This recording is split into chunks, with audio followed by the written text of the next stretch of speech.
Baramukije rero bakunzi ba Ashali TV mudahengeshanya kuguma mudufashe mu mugongo. Ubuhese twariko turabaganirira ni gute ushobora kumenya impano yawe wewe utaruzi impano yawe. Uyu munsi rero turi buze kurabira hamwe ni gute ushobora gucungera impano yawe, kuko biramaze kugaragara kenshi yaho usanga umuntu afise impano ariko mugabo ikamufako imfagusa. Kuri ubwo rero akamaro ko kumenya impano yawe nuko iyo mpano yawe tegerezwa kuyikoresha kugira ngo uronke amafaranga, impano yawe ushobore kuba umuntu w'igitangaza muri ino si ya rurema. Kuri ubwo rero reka ndakwibutse wewe ukiri mushasha kuri ino channel canke wewe utari bwabona ibikorwa by'iwacu, nuko nokwibutsa yuko ushobora ukande ico kimenyetso gitukura ngaho hasi cyanditse ko subscribe canke s'abonner mu rurimi rw'igifaransa, kugira ngo dushize ko video uze uraba uwa mbere mu kuronka ibiganiro vyacu.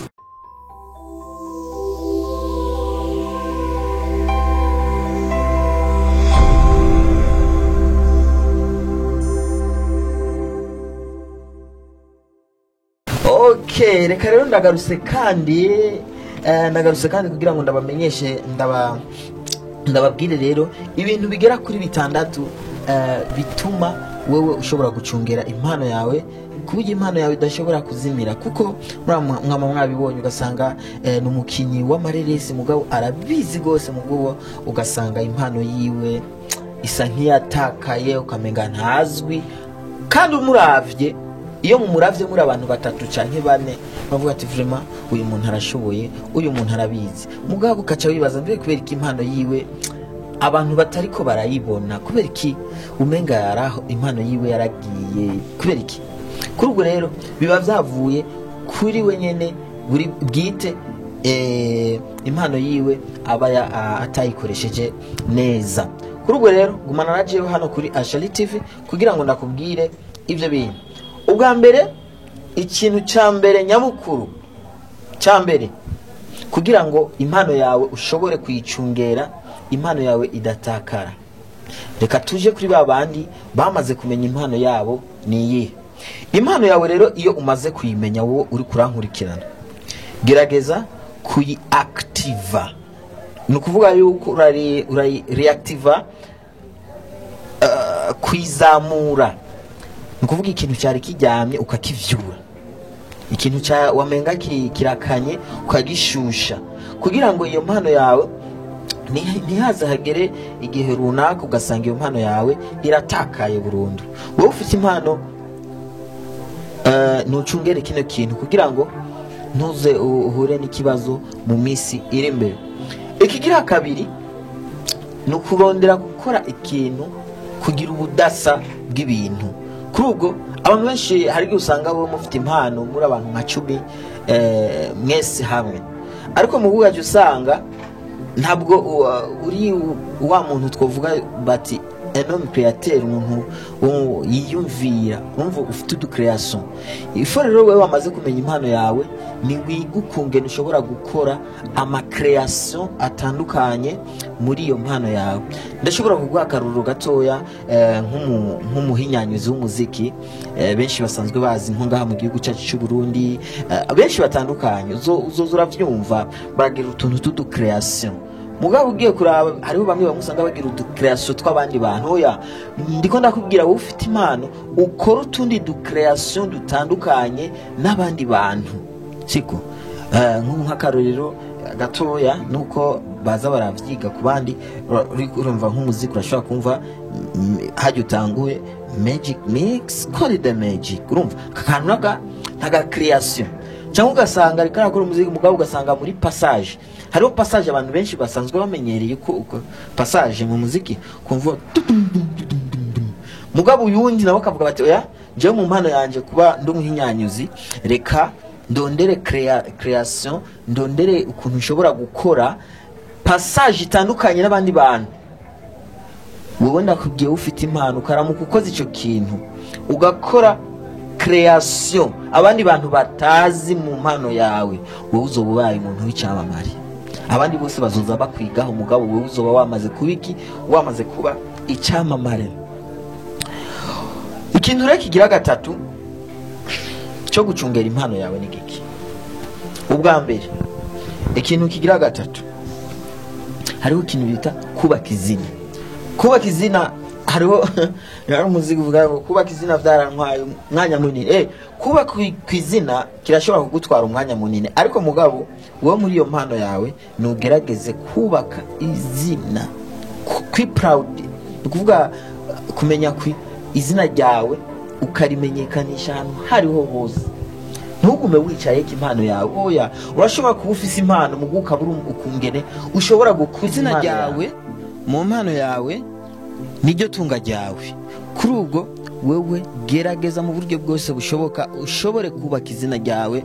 Ndazi bizogutwara umwanya munini, bizokurusha, ariko mugabo gerageza wubake izina ryawe mu mpano yawe. Ibi ntuvyirengagize kugira ngo impano yawe utayifisha ubusa. Ikindi kintu naco kigira kane nuko mu mpano yawe gerageza gukora ibintu bituma abantu bakwizera.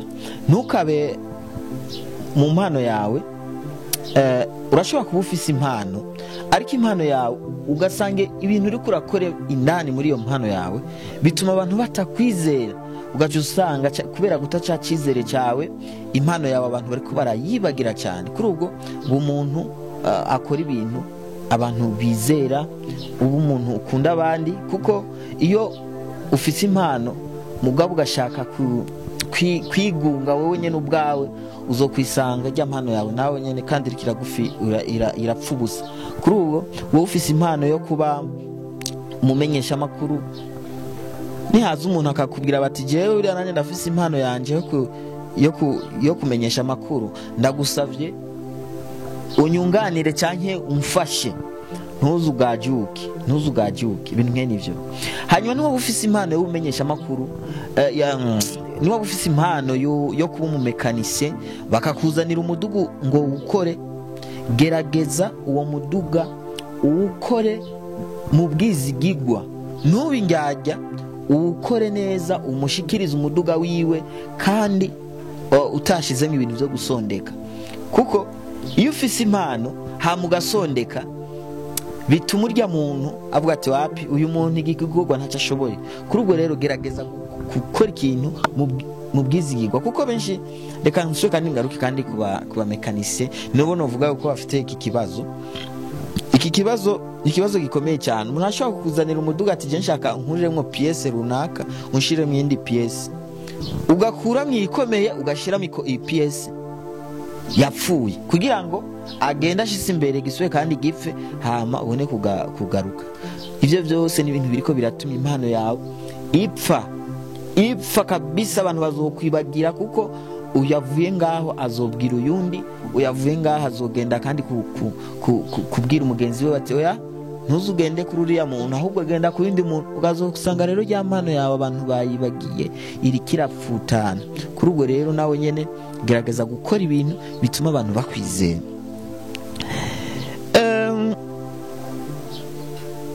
Ikindi kigira gatanu, impano yawe gerageza kuyicarika mu bantu bashaka gusa n'impano yawe. Wowe ntiwaba ufise impano yo kumenyesha amakuru ugaca ugenda kwicara mu bantu b'abamekanisye, mu bantu b'abashoferi, wowe impano yawe iri kirononekara. Wowe uri umumenyesha amakuru bisaba yuko wicara mu bamenyesha amakuru nyene, kuko kugira ngo iyo impano yawe, kuko abantu benshi impano zabo zakunze kuzimira. Ugasanga nk'akarorero afise impano yo kugira gute, impano yo karufate nk'akarorero afise nk'impano yo kubaka, n'umufundi w'inzu, mu bwacu usanga kuva kiri mutoya sirikwi yagiye azarajamwo ni sirikwi z'abantu bakunda umupira. Kuri ubwo rero izi sirikwi z'abantu bakunda umupira kubera ko arizo wambiramo cyane, uzokwisanga ya mpano yawe yo kubaka iriko iratakara.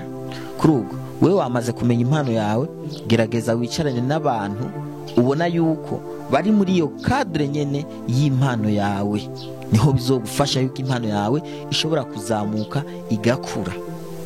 Icanyuma rero cya gatandatu aricyo cyanyuma tugiye kurangiriza ko novuga yuko impano yawe wamaze kuyimenya, rondera umuntu azorera iyo mpano yawe. Nukuvuga impano yawe ntigume iri mu kirere.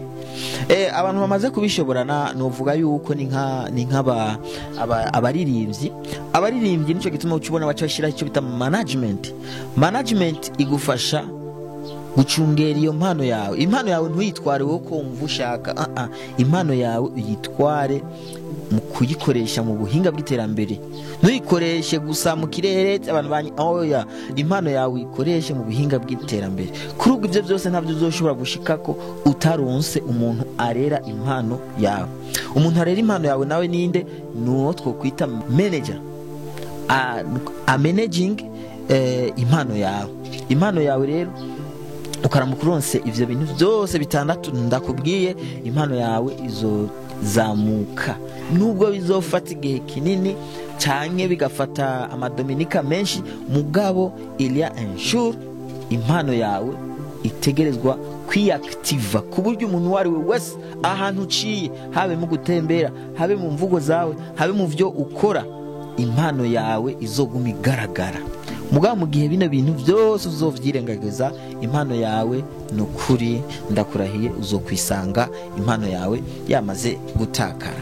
Kuri ubwo rero yari Ashali TV, turabashimiye mwese mwariko muradukurikirana, tongera kandi tubibusa kandi yuko mwukanda subscribe kugira ngo mubandanye muduteza imbere na twebwe, mubandanye kandi namwe bw'inyene mwiteza imbere kuko murunguka byinshi bitandukanye. Kuri ubwo rero turabashimiye, Imana ibahezagire. Ciao ciao, bye bye.